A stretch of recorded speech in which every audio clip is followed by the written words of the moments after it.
What's up, guys? Matt Moda here, sports betting writer for Newsweek, here to give you 5 bets in 5 minutes. That's right, in the next 5 minutes, you will hear 5 of probably the best bets you've ever heard in your entire life. As always, appreciate GoldBoys for letting me hop on their YouTube channel, post this video. And let's get into these plays. So Monday Night Football, or Monday equals Monday Night Football. I'm going to have 2 plays for that, 3 plays for the NBA, rounding out our 5. Reminder to like, comment, subscribe, all that good stuff. Let's get into it. Play number 1, starting with Monday Night Football. Nick Chubb, under 56.5 rushing yards, -110 odds at bet 365. Feels kind of lame giving out an under, but we got a gross game tonight. Desperate times call for desperate measures. Just hard to imagine Nick Chubb having a very good game in this one. I love Nick Chubb. Reality is, and it's sad, since he's come back this year from the catastrophic knee injury, he has not been very good. He's averaging the 2nd lowest yards per carry of all qualified running backs, the 5th lowest explosive run rate. He's been stuffed at the 4th highest rate in the NFL.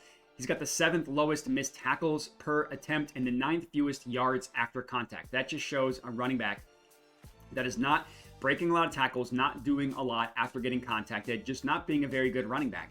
Also, the Browns don't have a good offensive line. Per fantasy points, they have the 2nd worst rush grade in the NFL, and per DVOA, the 6th worst rush blocking offensive line in the NFL.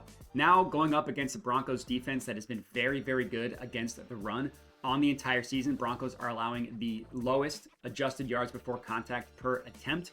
And since returning to the lineup, Nick Chubb has only hit this number once. He had 59 yards on 20 carries, ran for less than 3 yards per carry. Just hard to imagine him having a good game in this one. That's play number 1. Next up, we're going with David Njoku. 50 plus receiving yards, plus 105 odds at DraftKings. This is honestly just a play on volume. The Broncos are generally actually a pretty good defense guarding tight ends. I just think that Jameis Winston's going to throw the ball a million times, and without Cedric Tillman, going to throw the ball a lot to David Njoku. You look at the games since Deshaun Watson, an abomination of a quarterback, was injured.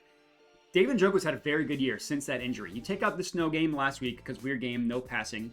The 4 games prior to that, 14 targets, 7, and 9 targets. Now with Cedric Tillman out for the game, you expect Jameis Winston to throw the ball a ton. In 3 of his 4 starts this year, again, taking out the snow game, 41, 46, 46 attempts. He's going to throw the ball a ton. Probably going to throw the ball a ton to David Njoku, hopefully meaning he gets us to 50 yards, which Njoku has done in 3 of 5 games since Watson went down, 3 of 4, taking out the snow game. Those are our 2 Monday Night Football games. Now we go to the NBA. Dennis Schroeder over 7.5 assists, -105 odds at Flip. System play here. Take your point guard assist props against the Bulls. The Bulls have allowed the most assists per game to point guards on the entire season, and the most over the last 30 days as well. And Dennis Schroeder hasn't been as good recently from an assist perspective, but he's come close, right? Like, he's only hit this number in 1 of his last 5 games. In 3 of the 4 in which he went under, he had exactly 7 assists. So that's just bad luck. 1 more made jump shot cashes out at least one of these where he's getting 8 assists. And again, the premier matchup against the Bulls. Last time these 2 teams played, Dennis Schroeder went under, only 7 assists. He had 14 potential assists in that game, and a 50% conversion rate. It's pretty brutal. So in a game against the Bulls, who allow the most assists per game to point guards, I'm cool with backing Schroeder to get to 8 assists. Next up, another assist play, Trae Young, 12 plus assists. He's going up. Hawks are against the Pelicans. The Pelicans have allowed the 2nd most assists per game to point guards over the last 30 days. They're not quite the Bulls. They're almost as bad, allowing the 2nd most. Looking at their game log, 10 of the last 11 point guards against the Pelicans have hit their assist prop over. Looking at Trae Young, he leads the NBA in assists per game. He leads the NBA in potential assists per game. Over the last 10 games, he's been even better, averaging even more assists and potential assists.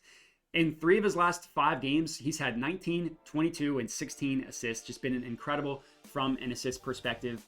Last up, and we're running out of time here, so I'll be quick. Rudy Gobert, double-double, plus 120 odds at bet 365. He's hit this in 8 straight games against the Lakers, including doing that in 1 game this season where he had 13 points and 14 rebounds on 23 rebound chances. Lakers allowing the 2nd most rebounds per game to centers, 10th most points per game to centers.